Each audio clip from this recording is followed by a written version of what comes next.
ओम शांति। 5 अगस्त 2023।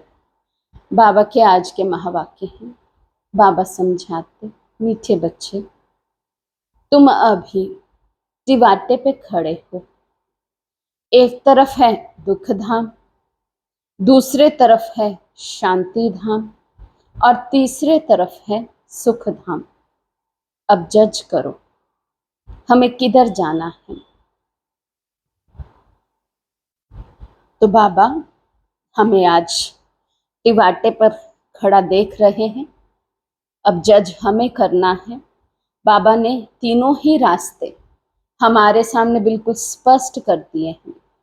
एक तरफ है दुख धाम अर्थात पुरानी दुनिया, जहां दुख ही दुख है।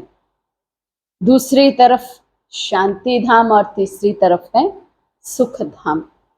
कहाँ जाना है? मुक्ति में जाना है, जीवन मुक्ति में आना है, या फिर जीवन बंध में ही रहना है। बाबा कहते अब तुम्हें जज करना है और फैसला भी तुम्हें करना है। प्रश्न है, किस निश्चय के आधार पर तुम बच्चे सदा हर्षित रह सकते हो?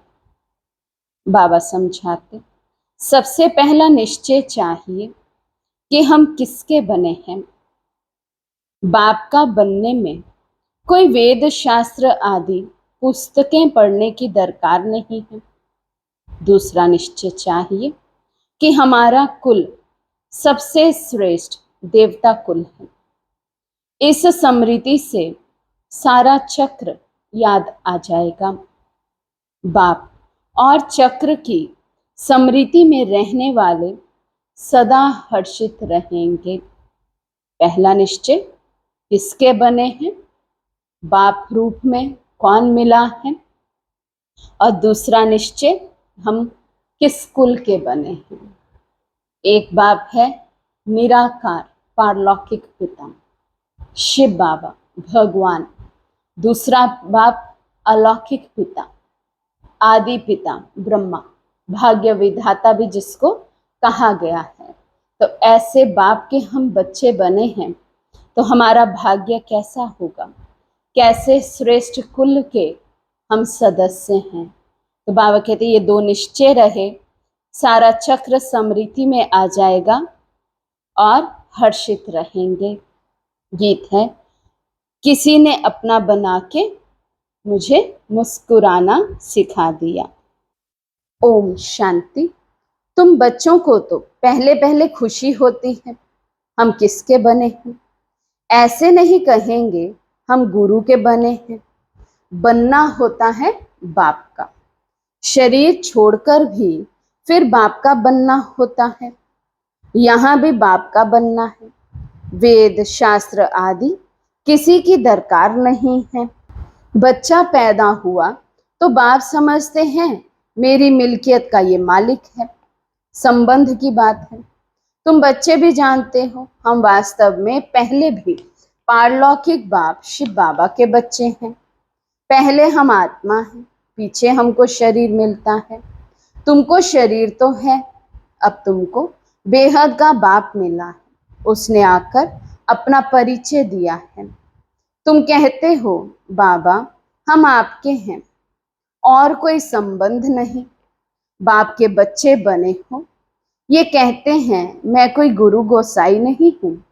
बोर्ड पर भी ब्रह्मा कुमार कुमारियों का नाम लिखा हुआ है, तो जरूर बाप भी होगा। लिखत तो हम ब्रह्मा कुमार कुमारियां हैं। ये संबंध हुआ ना, माँ बाप का संबंध चाहिए। गाते भी हैं, तुम मात पिता हम बालक तेरे। आत्मा को जैसे वे अविनाशी याद है। हम आपके जब बालक बनेंगे तब हम वर्षा लेंगे। अभी तुम जानते हो हम मात पिता के बने हैं। हम शिव बाबा के बच्चे हैं, तो जरूर बाप और वर्षे को याद करते। तुमको कोई पुस्तक आदि नहीं पढ़ाया जाता, तुमको सिर्फ निश्चय कराया जाता है बाप के बने हो तो अब उनको याद करो। बाप कहते हैं मेरे को याद करने से तुम ऐसा अर्थात लक्ष्मी नारायण बनेंगे। कितनी सहज बात है। विशाल बुद्धि होना चाहिए ना। और तो कुछ भी नहीं समझाते हैं, सिर्फ अपने कुल की बात ही बतलाते हैं कि कैसे हम 84 के चक्र में आते हैं। बाकी वेद शास्त्र आदि पढ़ने से भी तुमको छुड़ाते हैं। बाप को ही याद करते रहना है। ये भी बुद्धि में है कि सृष्टि चक्र कैसे फिरता है। उसके आदि मध्य अंत को जानने से ही तुम ऊंच से ऊंच बनते हो, स्वर्ग के मालिक बनते हो। तुमको सदैव के लिए हर्षित मुख बनाता हूँ। कितनी सहज बात है, परंतु फिर भी भूल जाते हो। क्या कारण है? माँ बाप को कभी बच्चे भूलते नहीं हैं। बाप और वर्षे को याद करो तो सदैव हर्षित रहेंगे। जब कोई दुख होता है तो बाप को ही याद करते हैं। जरूर बाप ने सुख दिया है। कोई दुख देते हैं तो कहते हैं हाय बाबा, हाय भगवान। हर जन्म में हाय हाय करते आए हो। अब तो तुम बच्चों को बिल्कुल सहज समझाते हैं। भल तुम तंदुरुस्त ना भी हो, कितने भी बीमार हो, तो भी तुम सर्विस कर सकते हो।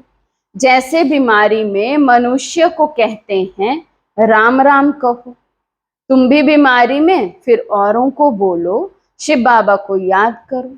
ये जरूर औरों को याद कराना पड़े। मरने की हालत में भी तुम ये नॉलेज औरों को दे सकते हो।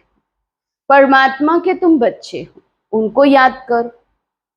शिव बाबा बेहद का बाप है, वही वर्षा देंगे। सर्विस का शौक होगा तो मरने समय भी किसी को ज्ञान देंगे।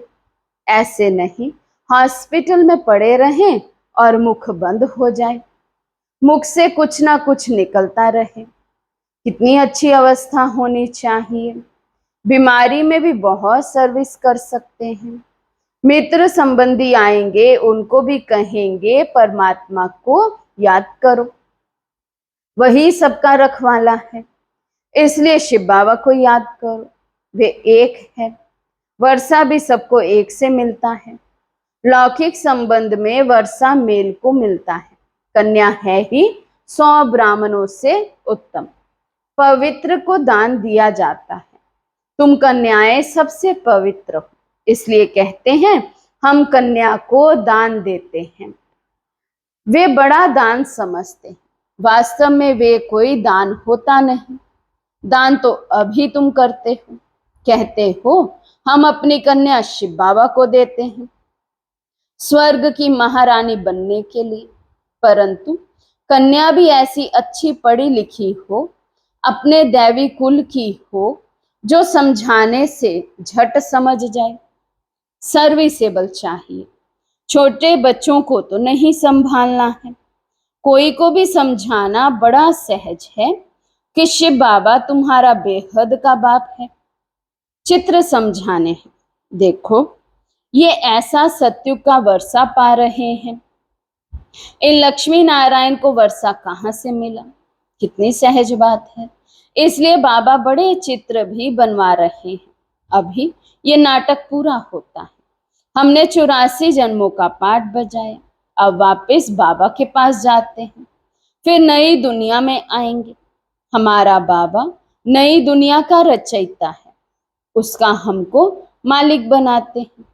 हमको भी तरीका बतलाते हैं कि बेहद बाप से सदा सुख का वर्षा तुमको कैसे मिलेगा।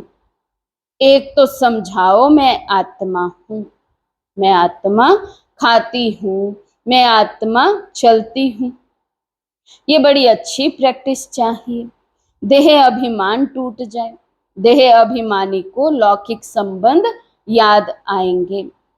देही अभिमानी को पारलौकिक बाप ही याद पड़ेगा। उठते बैठते चलते ये बुद्धि में रखना है मैं आत्मा हूँ। बाप की मत पर चलना है। शिव बाबा मत दे रहे हैं, अपने को आत्मा समझो, मेहनत करनी है। स्वर्ग के भांति तो बनेंगे, परंतु थोड़े में खुश नहीं हो जाओ। भल स्वर्ग में तो जाएंगे, परंतु पक्के मातेले बनो। मातेला उनको कहा जाता है जो बाप दादा को ही याद करते हैं। दूसरा कोई याद पड़ता तो वे सौतेले हो जाते हैं। बहुत हैं जिनको दोनों याद पड़ते रहते हैं। ये बाप है अविनाशी स्वर्ग का वर्षा देने वाला। ये भी कुल है, वे भी कुल है, उनसे तो दुख ही मिलता है, बाकी अल्पकाल क्षणभंगुर सुख का वर्षा मिलता है। अब बुद्धि से जज करना है हम किस तरफ जा रहे हैं और किस तरफ जाएं, लौकिक तरफ व पारलौकिक तरफ। बुद्धि कहती है पारलौकिक बाप के बनकर हम क्यों नहीं स्वर्ग तरफ जाएं। लौकिक संबंध से जीते जी मरना है, पारलौकिक बाप का बनने से स्वर्ग का मालिक बनेंगे। यहाँ तो नरक के मालिक बनते हैं। अब आत्मा कहती है बुद्धि को कहाँ जोड़ें, अपने शांति धाम सुख धाम में जाएं या यहाँ जाएं। वास्तव में यहाँ जाएं, ये उठना ही नहीं चाहिए। बाबा कहते हैं एकदम बुद्धि में क्लियर होना चाहिए कि दुख धाम की ओर बुद्धि क्यों जाए, वहां तो है ही दुख। ये तो दुनिया होने ही वाली है खत्म, तो जो विनाश होने वाली है, जो खत्म होने वाली चीज है, उसकी तरफ बुद्धि को ले जाए ही क्यों। तो बाबा कहते हैं ये तो ऑप्शन आना ही नहीं चाहिए मन और बुद्धि में। यहाँ तो जन्म जन्मांतर रहे हैं, अब तो हम पारलौकिक बाप को कभी छोड़ेंगे नहीं। यहाँ तुम बच्चे सन्मुख बैठे, तुम्हारा लौकिक संबंध कोई है नहीं। बुद्धि कहती है हम तो बाबा के साथ मुक्ति धाम शांति धाम जाएं। सवेरे उठ ऐसे ऐसे बैठ विचार सागर मंथन करना चाहिए, बैठने से बड़ा मजा आएगा। अब किस तरफ जाना चाहिए, नरक तरफ क्यों जाए। ये माया बड़ा धोखा देती है। अभी तो तुम्हारे पास एम ऑब्जेक्ट है, अभी तुम किनारे पर हो, जानते हो इस तरफ तो दुख ही दुख है, उस तरफ 21 जन्मों का सुख है। बाप कहते हैं मेरे को याद करो क्योंकि मेरे पास आना है। माया कहती है दुनिया तरफ जाओ, कहाँ जाएं, रास्ता तो मिला है। एक तरफ है स्वर्ग में जाने का रास्ता, दूसरी तरफ है नरक में जाने का रास्ता। टिवाटा होता है ना, 3 गली के बीच में टिवाटा होता है। अब हम किस तरफ जाएं। एक गली है मुक्ति की, एक गली है जीवन मुक्ति की, और एक है नरक की। जैसे 3 नदियों का संगम है, 3 वाटिकाएं हैं, एक वाटिका में हम हैं। तिवाटे का मिसाल अच्छा है। अब कहाँ जाएं। नरक का तो विनाश होना है, यहाँ दुख बहुत है। अभी हम तिवाटे पर खड़े हैं, पीछे तो नहीं हटेंगे। दुख की गली से निकाल बाबा ने तिवाटे पर खड़ा किया है। दुख धाम की गली से तो तुम जन्म जन्मांतर पास कर आए हो। अब बुद्धि कहती है मुक्ति जीवन मुक्ति तरफ जाएं। मुक्ति धाम में तो सदैव के लिए बैठना नहीं है। ऐसे नहीं हम पाठ से छूट जाएं, आए ही नहीं। पाठ से छूटना नहीं हो सकता, ड्रामा अनुसार आएंगे जरूर, तो फिर मच्छरों सदृश्य मरेंगे। इतना दुख देखा है तो फिर इतना सुख भी देखना चाहिए। ड्रामा में बाबा ने वजन ठीक रखा है। जिनका पाठ ही थोड़ा है, आए 1-2 जन्म लिए और ये गए। अभी तुम टिवाटे पर खड़े हो, वे शांति धाम वे सुख धाम। अगर शांति धाम जाना चाहते हो तो शांति धाम को याद करते रहो। मुक्ति को तो याद करना पड़े ना। पिछाड़ी वालों को मुक्ति धाम में जास्ती रहने कारण मुक्ति धाम ही जास्ती याद पड़ेगा। तुमको जीवन मुक्ति धाम याद पड़ता है, स्वर्ग में हम जल्दी जाएं। वे चाहते हैं हम मुक्ति में रहें। अच्छा, बाप को याद करते रहो, इसमें भी कल्याण है। निर्वाण धाम में रहना चाहते, सुख धाम नहीं आना चाहते, तो इससे समझ जाएंगे इनका पाठ नहीं दिखता है। तुम तो सुख धाम जाने वाले टिवाटे पर खड़े हो, पुरुषार्थ करते हो। मनुष्यों को तुम्हारा सच्चा योग पसंद आएगा। अच्छा, बाप को याद करते रहो, चक्र को भी याद करने की दरकार नहीं। ये ज्ञान सब धर्मों वालों के लिए है। समझते हैं ड्रामा अनुसार जिन्होंने जितना लिया है वही आकर अपना पद लेंगे। मुक्ति धाम जाना चाहते हैं तो बाप को याद करो। अगर चाहो हम सदैव सुखी रहें तो वहां अर्थात सतयुग में शांति भी है, सुख भी है। जो जिस तरफ का होगा उनको वे वर्षा लेना है। चाहे कोई आत्मा मुक्ति धाम में जाने वाली होगी तो बाबा कहते हैं मुक्ति का वर्षा मिलेगा, और जीवन मुक्ति में आने वाले होंगे तो उनको मुक्ति और जीवन मुक्ति दोनों वर्षा मिलना ही है। तो कोई भी आत्मा बिना वर्षे के तो रहती नहीं है। सर्व का मुक्ति जीवन मुक्ति दाता तो बाप है। एक दो जन्म लेने होंगे तो इसमें ही सुख भी देखेंगे, दुख भी देखेंगे। जैसे मच्छर आया और गया, तो कहते कोई खास पाठ नहीं होगा उन आत्माओं का। खास पाठ तो किसको कहेंगे? जिन्होंने आदि से लेकर के तो अंत तक पाठ बजाया होगा। वे कोई अमूल्य जीवन नहीं कहेंगे। तुम तो सदैव हर्षित रहने वाले हो। तुम लाइट हाउस हो, खड़े हो, दोनों रास्ता दिखा सकते हो। चाहे मुक्ति धाम चलो, चाहे मुक्ति जीवन मुक्ति, दोनों को याद करो। इसमें शास्त्र आदि पढ़ने की कोई दरकार नहीं। कुमारियों के लिए तो बहुत सहज है, क्योंकि सीढ़ी नहीं चढ़ी है। छोटेपन में पढ़ना अच्छा होता है, क्योंकि बुद्धि अच्छी होती है ना, कोई की याद नहीं रहती है। तुम सब कुमारियां हो, तुम्हें और कुछ करना नहीं है, सिर्फ पढ़ाई में लग जाओ, बस बेड़ा पार है। ये बातें बेहद का बाप ही समझाते हैं, जो फिर हमको स्वर्ग का मालिक बनाते हैं। चित्र भी है, हमको ऐसा बनना है। बाप कहते हैं इस पढ़ाई से तुम सो देवता बनेंगे। अभी ये खेल पूरा होना है। मनुष्य तो घोर अंधियारे में पड़े हैं, तुम अब सोजरे में हो। बाप ने आकर नींद से जगाया है। ये बुद्धि को, आत्मा को जगाया जाता है। बाप आकर के जगाते हैं, जागो, सुख धाम के लिए पुरुषार्थ करो। जो तुम्हारे कुल के होंगे वे आते रहेंगे, वृद्धि को पाते जाएंगे। तुम्हारी प्रजा कितनी बनती है तुम हिसाब लगा सकते हो? नहीं। कोई कितना सुनते हैं, कोई थोड़ा सुनकर चले जाते हैं, हिसाब थोड़ी निकाल सकते हो। बड़ी माला, छोटी माला, साहूकार, प्रजा कैसे बनती है, कौन बनते हैं, वे सब बुद्धि में है। मुखिया सूर्यवंशी महाराजा महारानी कौन बनेंगे, फिर चंद्रवंशी कौन बनेंगे, कितनी प्रजा बनना है, सब बातें तुमको यहाँ बतलाई जाती हैं। सारे झाड़ अथवा सभी धर्मों के चक्र के बीच से कैसे टाल टालियां, पत्ते आदि निकलते हैं, अभी भी पत्ते निकलते रहते हैं। वहां निराकारी दुनिया एकदम खाली हो जाएगी, फिर विनाश होना चाहिए। बड़ी लड़ाई में करोड़ों मरे होंगे, अनगिनत। यहाँ तो कितने खल्लास होंगे, बाकी थोड़े सतयुग में आकर राज्य करेंगे।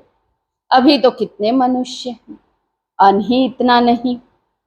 तुम बच्चे जानते हो बाबा आते ही हैं संगम पर।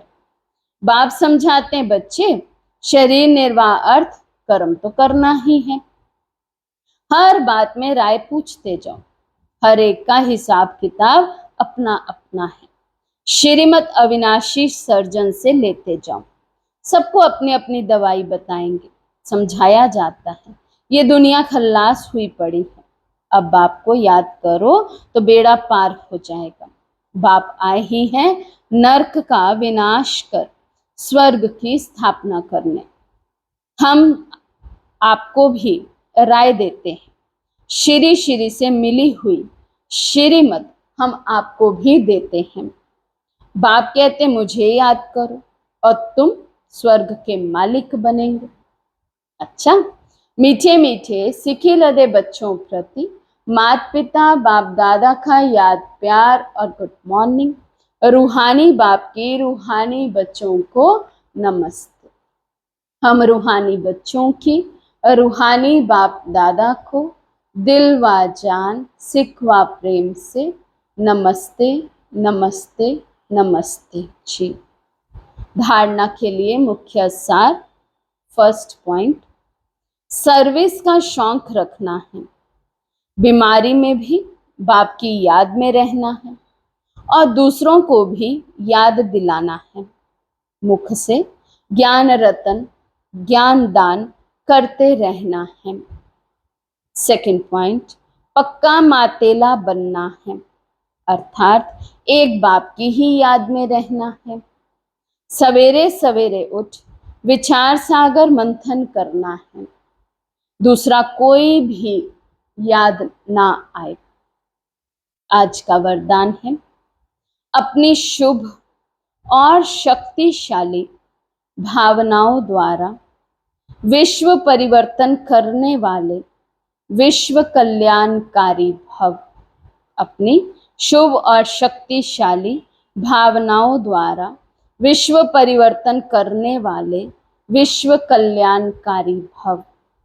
आप बच्चों के मन में सदा यही शुभ भावना है कि सर्व का कल्याण हो, हर आत्मा अनेक जन्म सुखी हो जाए, प्राप्तियों से संपन्न हो जाए।